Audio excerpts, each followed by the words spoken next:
El taxi se detuvo en una poca calle y Mateo miró la ciudad por la ventanilla, como si fuese un mapa que tenía que aprender de memoria. Era el 11 de septiembre de 2001 y aquella mancha de rascacielos en el horizonte nos llenaba de una mezcla de asombro y miedo. La universidad, los libros, las noches por delante. Bajó con su maleta, respiró hondo y entró en el bullicio académico, convencido de que la ciudad era el escenario perfecto para cualquier comienzo. Las primeras semanas fueron un torbellino de horarios y caras nuevas. Mateo consiguió trabajo en la biblioteca del campus. Unas horas al día, entre estanterías alineadas y mesas llenas de estudiantes concentrados, y pronto notó que sus tardes, tras cerrar la recepción, se convertían en un ritual. Cruzar la ciudad con las manos aún oliendo a papel, cambiarse apenas y salir a caminar entre luces de neón, bares estrechos y esquinas que olían a café y música. Fue una de esas noches cuando la ciudad ya respiraba con la calma vacilante de la madrugada, que la vio por primera vez en el bar de siempre del East Village. Elena estaba sola en una mesa, con una taza de café fría a un lado y una libreta con marcas de pluma. Tenía los ojos grandes y cansados, una mirada que irradiaba una fatiga antigua. Cuando sus miradas se cruzaron, Mateo notó primero la timidez, como si pidiera permiso para existir, y luego la sonrisa, pequeña pero genuina, que hizo que la noche pareciera menos vacía. Con el tiempo, las conversaciones fueron pasando de trivialidades a cosas más hondas. Elena le contó que estudiaba enfermería en la universidad y que trabajaba en prácticas en un hospital cerca del Bajo Manhattan.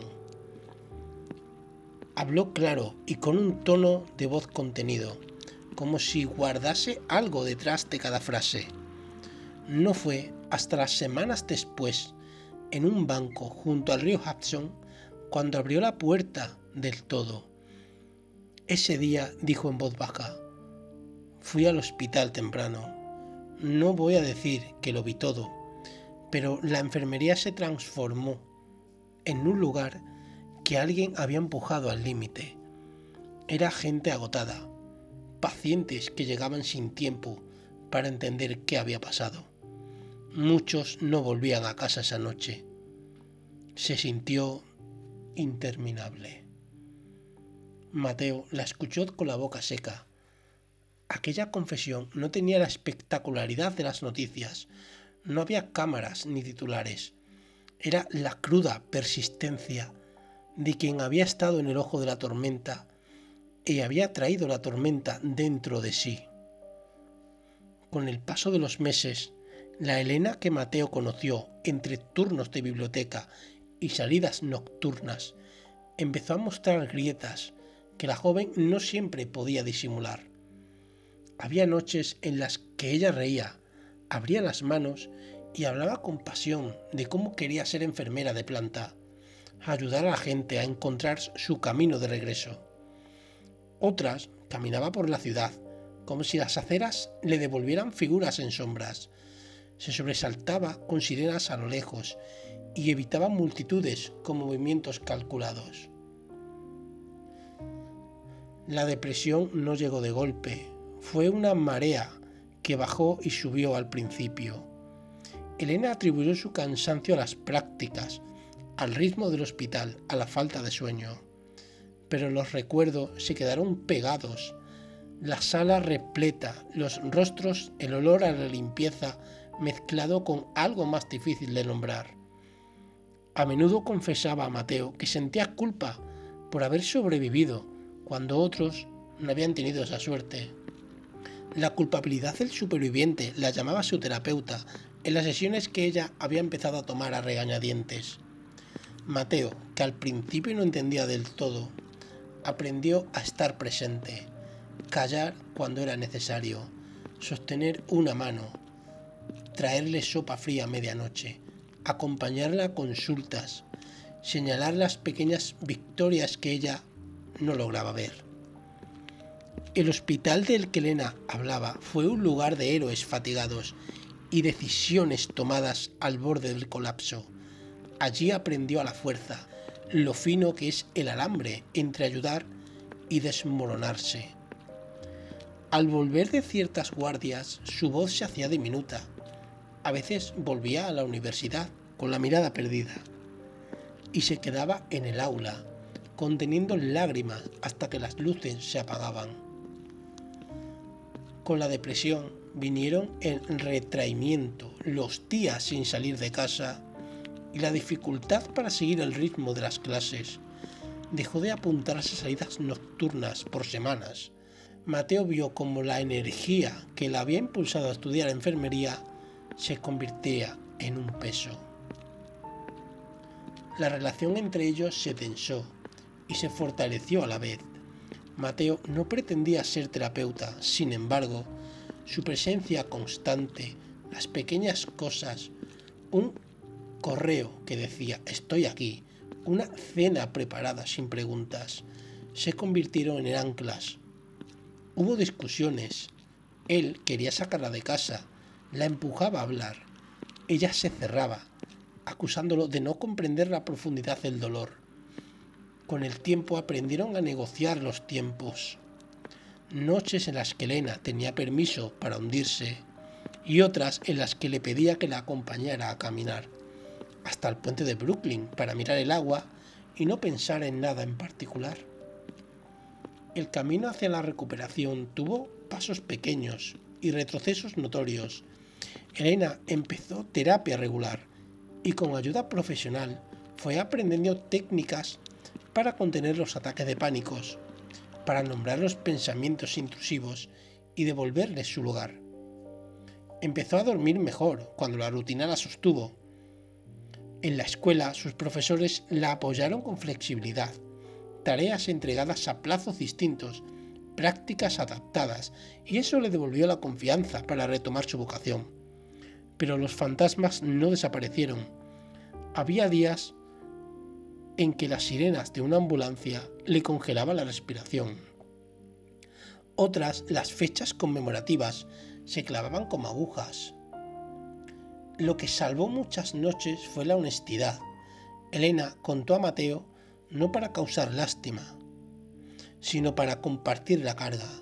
En la mañana en que tuvo una crisis fuerte en el metro, él la llevó al hospital, se sentó junto a su cama y la miró sin juicio. «No tienes que justificar tu dolor», le dijo. Ella lloró, como si le hubieran abierto un compartimento que llevaba tiempo sellado. Las lágrimas no eran solo por el pasado, eran por la pérdida de confianza en su propia fortaleza, por la impotencia de no poder hacer retroceder lo que vio. Mateo aprendió a tolerar el dolor ajeno sin intentar resolverlo todo. Con los años, Elena completó sus estudios, juró en una pequeña ceremonia y comenzó a trabajar con turnos que la desgastaban, sí, pero también le devolvían un sentido. La enfermería le ofrecía un espacio donde podía convertir su experiencia en cuidado, su manera de escuchar, de quedarse un minuto extra en la habitación, de sostener una mano sin palabras. Todo eso vino de lo que había vivido. No se curó por completo, nadie se cura de algo así, de manera absoluta, pero su depresión pasó de ser su estado omnipresente a una condición con la que convivía. Los días buenos fueron más frecuentes que antes. La relación con Mateo cambió con la madurez. Hubo periodos de cercanía intensa y otros de distancia necesaria. Mateo entendió que acompañar no es salvar. Elena comprendió que pedir ayuda no la hace débil. Construyeron memoria compartida.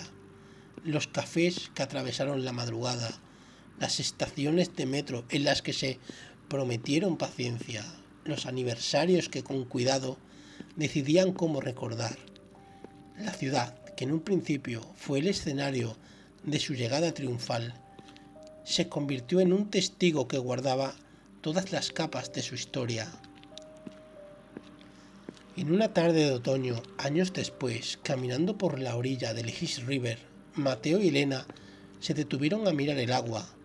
Había una luz dorada y las grúas del puerto recortaban su perfil contra el cielo.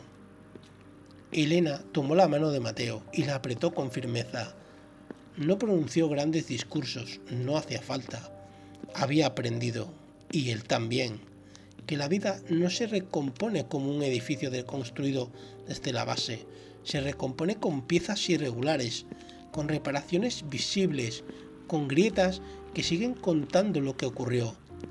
La resiliencia no era una línea recta, sino una madeja de días buenos y días difíciles en las que habían aprendido a tejer.